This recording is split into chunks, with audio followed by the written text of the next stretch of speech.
Hi, this is Darren with Save the Panel and welcome. We have a special treat today, the Zooz Zen78 High-Power Relay. This is an all-new relay that supports 240 volts up to 40 amps, so you can do big things like your electric hot water heater, air conditioners, commercial lighting, all kinds of cool stuff. So stay with me as we put it through its paces and see if it works with IQ4 and Alarm.com, as well as other popular ecosystems like Home Assistant. I just want to take a minute before we start to thank Zooz for providing the product for today's video. I certainly appreciate it, and I encourage you to check out all their products at getzooz.com and thesmartesthouse.com.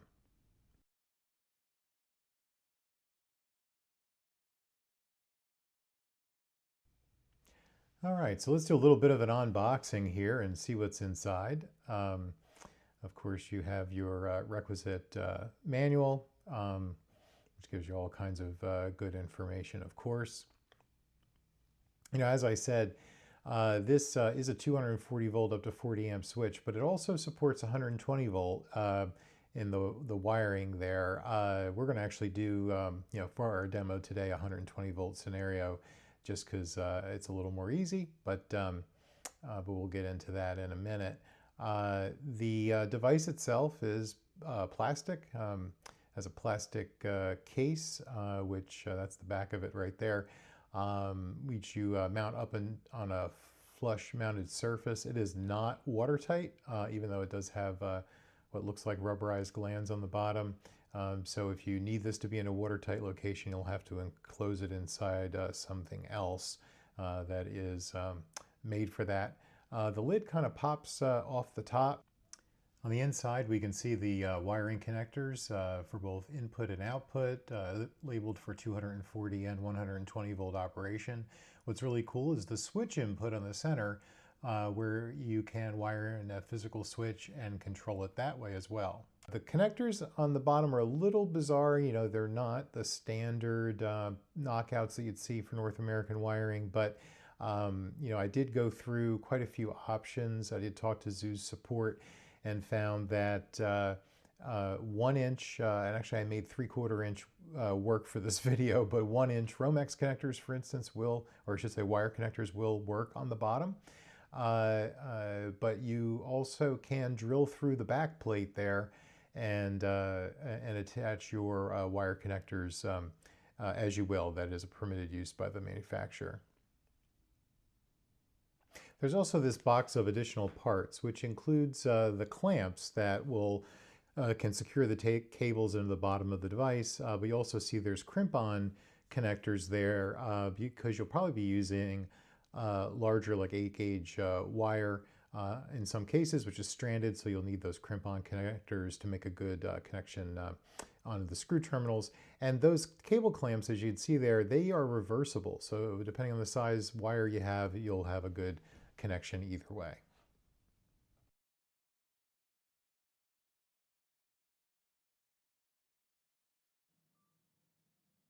All right, let's take a second to look online at the parameters and specs for the Zen78 High-Power Relay. Now, I'm showing this to you. This is the Black Friday sale price, but it is a great price for this device and for what it does.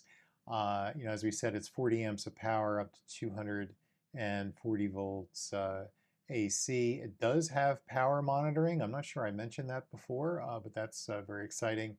It does have, as I said, a dry contact switch input, which I measured is just a couple of volts, I think 3 volts DC. So a little bit of a spoiler alert, it does look like you'll be able to trigger scenes from that input, which is very handy. So recommended applications are big stuff like pool pumps, electric water heaters, air compressors, air conditioners, and so forth. Really making this device on par with only one other device I know of that's similar, which is the AOTech heavy-duty switch. That's been out for a very long time. It's nice to see a fresh take on that. This one supports 800 long range, you know, S2 authentication, etc. I think the AOTech is a little older in its tech, but anyway, this is fantastic to see. It does support, as we saw when I did the physical overview, 120 volts as well. In the package is, the requisite installation sheet. I won't go through this. You guys can certainly read it on your own, but it does a good job of giving you the overview. And then my favorite part, what are the parameters for the switch, right? What can we do with this thing other than to turn stuff off and on? So we have an overload protection delay, decides when overload protection kicks in, if power draw exceeds 40.5 amps for X amount of seconds, what to do about it, which is very nice, to protect against any kind of overload of the device, especially at those voltages and power levels. What to do after a power failure, how you want to report status. It does do power monitoring, as I said, so we have all kinds of frequency updates, as you would expect for anything that has power monitoring. You can disable the manual control of the physical button, so and then you can also ignore on-off Z-Wave commands. This kind of stuff might be really important depending on your use case, especially. And I wonder, if we were to disable manual control, that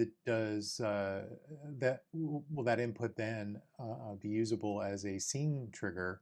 That might be something worth investigating if your use case warrants.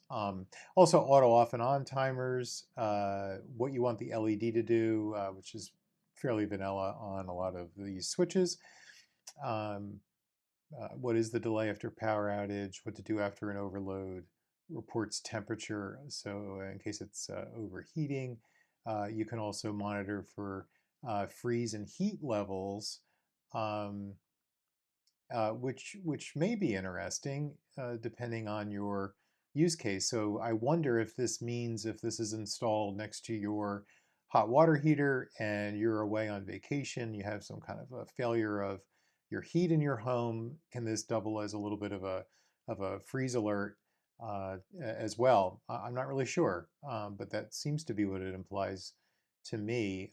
Boy, not enough time to really explore all the things that you could possibly do here, but very, very interesting. And as always, I encourage everyone, when buying their Z-Wave devices, dive into the parameters and the advanced settings. That's where all the magic is. Where, as we just saw, maybe there's more to this than just turning things on and off, which is great.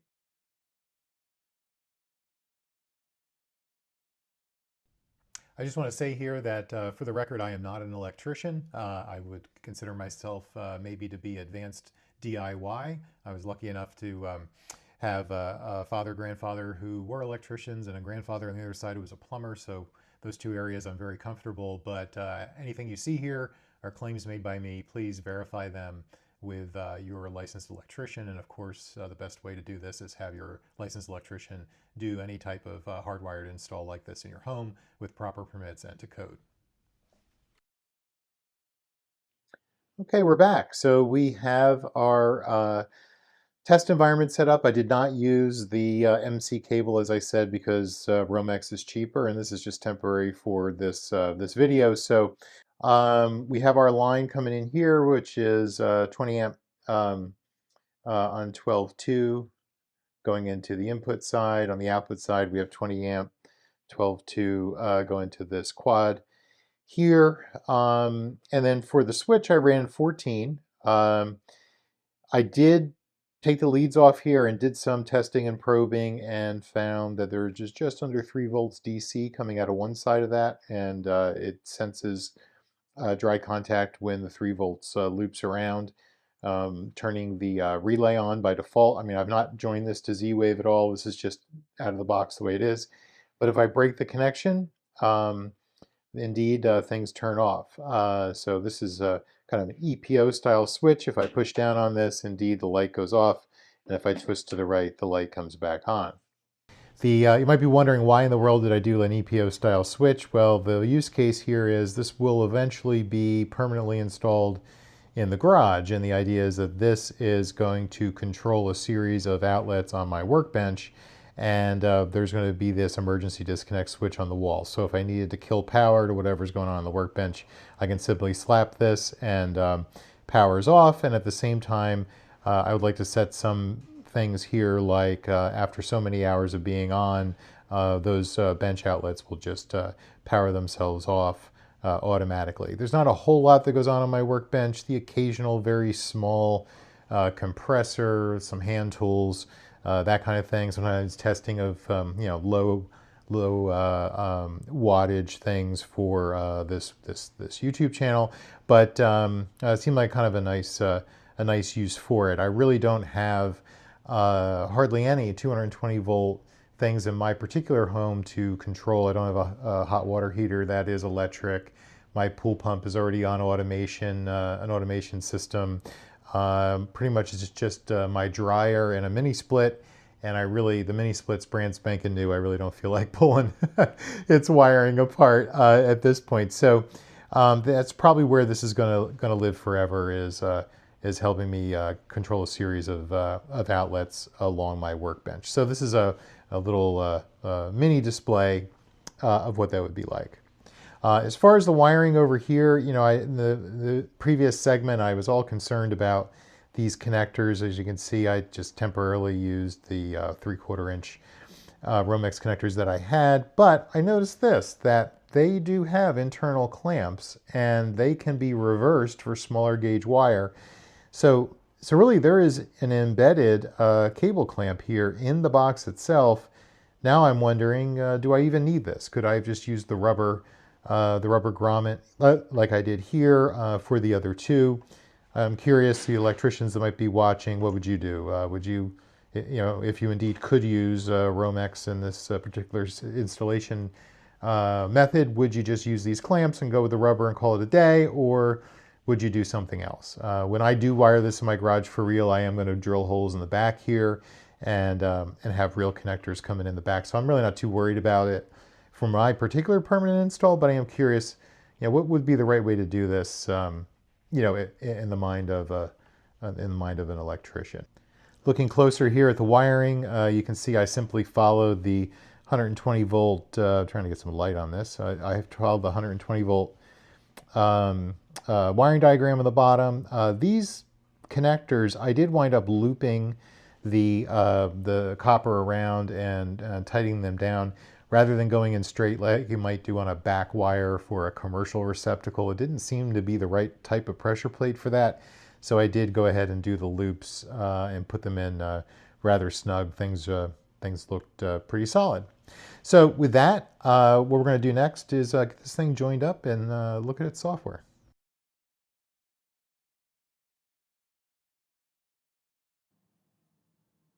Okay, welcome back. So we're going to start by joining this to the IQ4 panel, and then we'll see how it performs in the IQ4 and alarm.com. As you know, they don't publish compatible devices with any regularity, so it's up to us to test them. At least that's how I view it.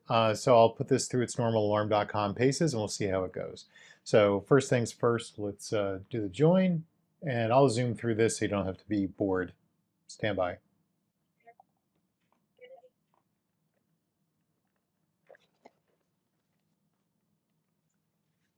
Okay, so we see it's added. Let's give it a good name.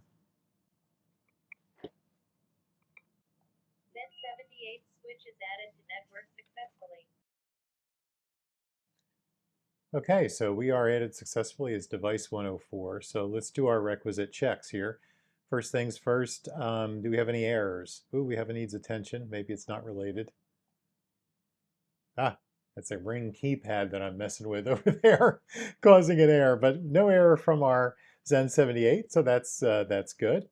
Let's see if we can, here's the Zen78. It does have power monitoring. I'm not sure I talked about that before, but this device does do power monitoring, which is very cool. So let's turn it on, and indeed it did. You see the shadow there from our test light to the left, and it turns off. I don't know if you can hear that relay. That is a formidable relay since it is 40 amp capable. So that's fantastic. So that seems to work. So what's next? Parameters. Let's make sure we can configure parameters. I'm sure we can. Z-Wave device list, Zen78 info, configuration, and there's our parameters to be set. So I believe that that would not be a problem. So that's a check. And then, of course, I love my direct associations. So let's see if we have that available. That's under installation, devices, Z-Wave devices, view edit associations. So let's see, Zen78. Oh, we got all kinds of stuff here. Retransmit, overheat triggered, set on, overheat triggered, set off, overheat release, set on and set off, underheat trigger, underheat release, and external switch action. Very interesting. So we can trigger all kinds of third-party things here to happen based on direct association. So just to make it easy, let's configure external switch action to do our bedroom light here, which is a light bulb off to the right. And I'll zoom out here so we can see if this actually works. Okay, operation successful, stand by. Okay, so now as we activate the switch on the Zen78, we should be seeing a corresponding action on the bedroom switch. So my demo isn't set up so great here, but so if I'll push this button down to turn off the switch, and now if I turn it on, oh, our bedroom light does indeed come on along with the we have off, we have off, we have on, we have on. So the association definitely works in that direction. So what if we were to take this off here and instead let's associate the other way. Let's, okay, that's done. And now let's go into that bedroom light and do basic set group and associate it to the 78. So could we drive it from the Zen78 if we really wanted to? And let's see. So our bedroom light switch is this switch here on the right. And you might be able to see the shadow. There we go. So they indeed are now connected and being driven in the right direction. So I think that's fantastic. We've got direct association working in both directions. As you can see, there are a bunch of other options available, you know, for configuring the trigger via direct association from the Zen78. Very, very cool functionality, which really opens the door for it being very useful on the IQ panel itself and directly. Now let's take a look in alarm.com online and see what this switch actually looks like.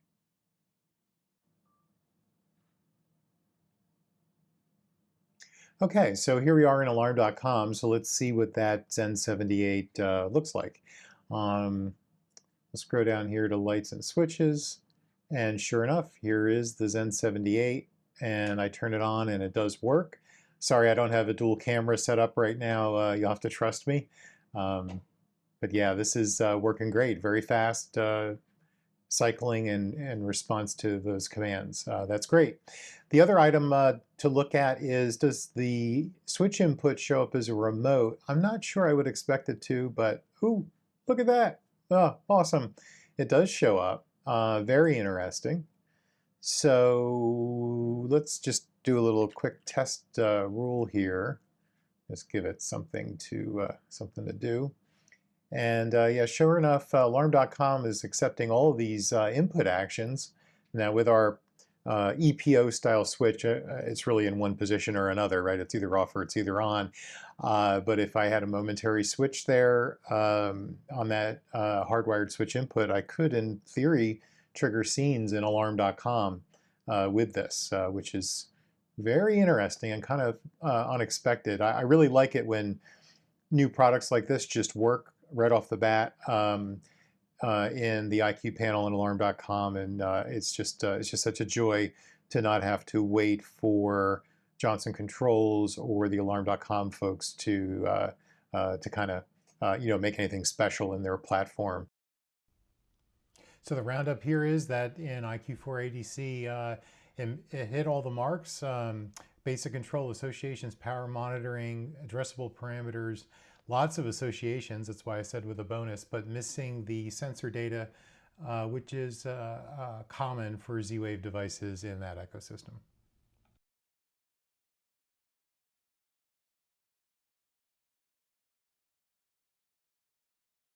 Okay, so let's join the Zen78 to Home Assistant just to see what it looks like. I'll zoom through this part so everyone's not bored.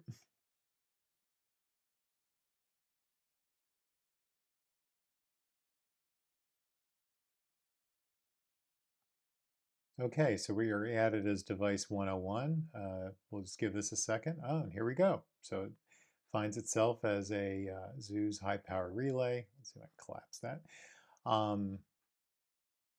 Looks fantastic. Just curious, are there any updates available? No? Okay, that's good. So let's see, we'll do binary switch, make sure it turns on. It certainly does. You'll have to take my word for it. Yeah, so sure enough, in the specs, we talked about the temperature sensing, and here we have the temperature exposed, and it is 70 here in my lab as I'm working. Now that's, this kind of stuff is very interesting because in like the Qolsys IQ4 panel and alarm.com, you're not going to get that kind of sensor data, unfortunately. But Home Assistant and these other platforms where you're more open, you're going to get some good stuff there to play off of. So in addition to the configuration thresholds that we saw, what to do, how to report temperature and what to do when you have say a freeze level alert and how to send that alert. Here you could trigger this on your own. Make any automation based on that temperature reading, which I think is pretty neat. Here's your power settings. And all the various configurations. It looks like this is pre-canned to this is set to 185 Fahrenheit, a freeze level of -12 Celsius or 10 Fahrenheit. Interesting.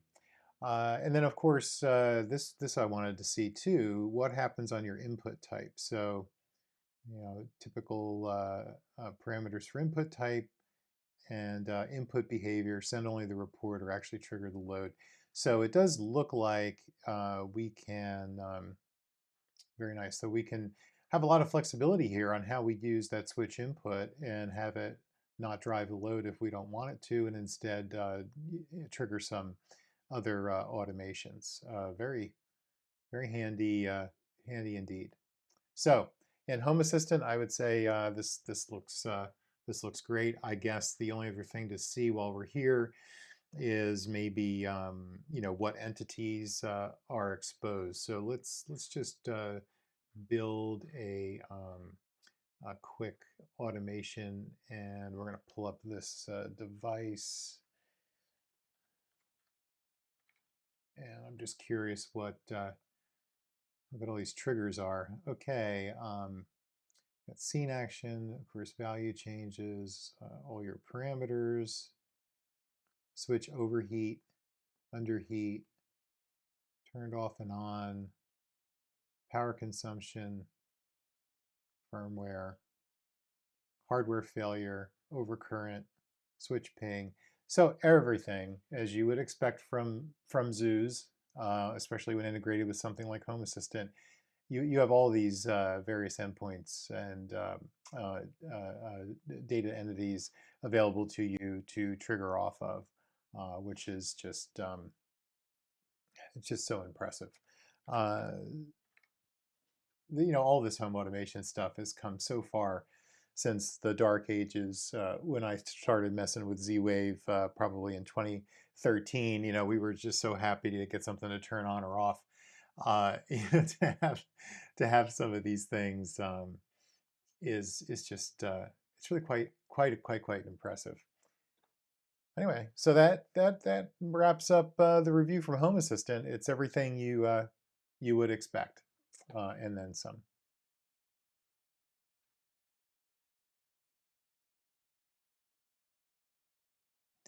Okay, next up is the Z-Box. I'm going to go ahead and join this here. Again, I will speed up the video to make sure everyone is not going to fall asleep.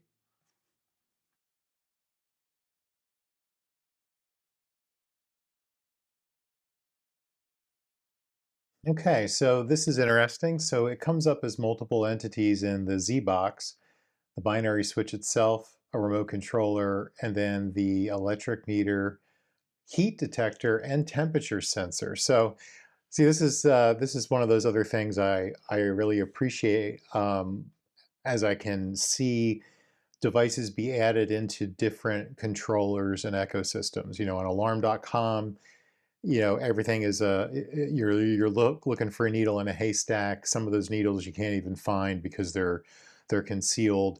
In Home Assistant, everything is a parameter and an entity that is just a larger level of detail.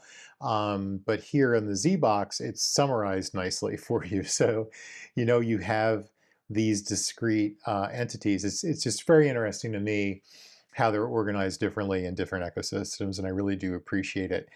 So here, I'm just going to leave this as the defaults for the sake of time. We'll just note as 43.0 and defaults to test bench, which is fine. So I'll zoom through that. Okay, so here we are. Again, apologies for not having two cameras, but indeed it is controlled by the binary switch. Under remote controller, we can see all of the various input actions we can do on the input switch and assign them to a scene, which is very nice, easy to configure. Electric meter, let's turn this bulb on and see if we can get, you know, see some values. Oops. We do have 119 volts, 0.088 amps. Heat detector and temperature sensor. There's our 70 degrees again that we saw in Home Assistant. Parameters, as you would expect, are all here and fully configurable. Very, very nice. Input report type, input trigger. Okay. What else should we look at? Maybe the triggers that are available in a block scene might be handy. So let's add a block scene. Just so we'll look at a device. This is going to be our binary switch. Very nice. So we can measure things off of the power level, heat alarm, energy consumption, as well as state. But you know, these other items come up as independent entities. So here we can trigger on the remote controller, you know, if the button is pushed, power management and heat alarm notifications, electric meter. Yep, what the value is. So yeah, everything that it can produce, we can do block scenes off of. No reason necessarily at this stage to dive into Lua, depending on what you're building. So that's very good. Let's see on the trigger side. We have the binary switch. You can turn it off and on, toggle it, reset the power meters, and I would imagine, yeah, these are just resetting the meters as well for each of those entities. So very cool. Very cool indeed. So once again, Zooz does a great job with this particular product. You know, if I had to make any sort of complaint or suggestion, is that we should be able to, on the action side, trigger changes in parameters on a device, just in general. And I think there was a conversation online about that recently. And you know, that's the one thing that would be great to see in block scenes. You can do it in Lua, but not in block. So my only general suggestion, of course. But as it pertains to this device, I think it's a winner.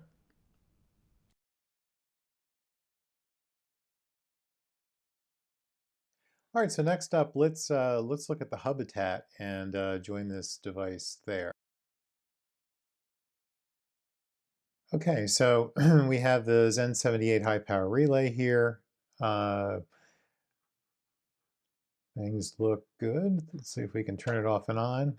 We certainly can. You can see the states that are reported, the voltage, the temperature in the room. Somehow it got 1 degree warmer here. Power, instead of in amps, looks like it's in watts, judging by the light bulb that I have plugged in at the moment. Number of buttons, amperage in amps, and energy. So very good. Preferences, they do seem to be present. We do have options here, as we would expect. Let's see, device info.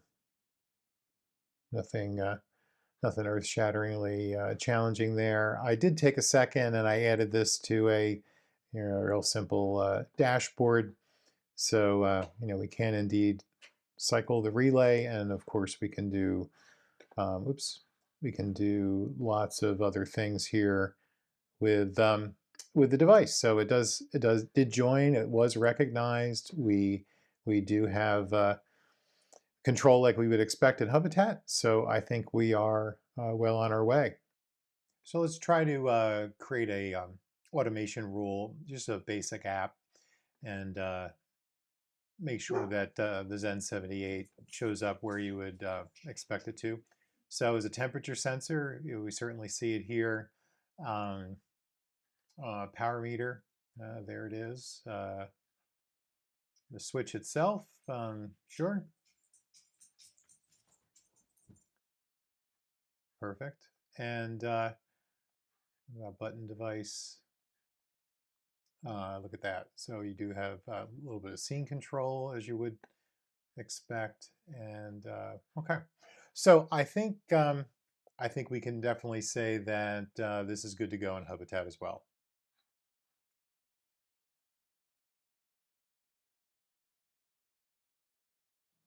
Thank you for joining me on this exploration of the Zen78 High-Power Relay.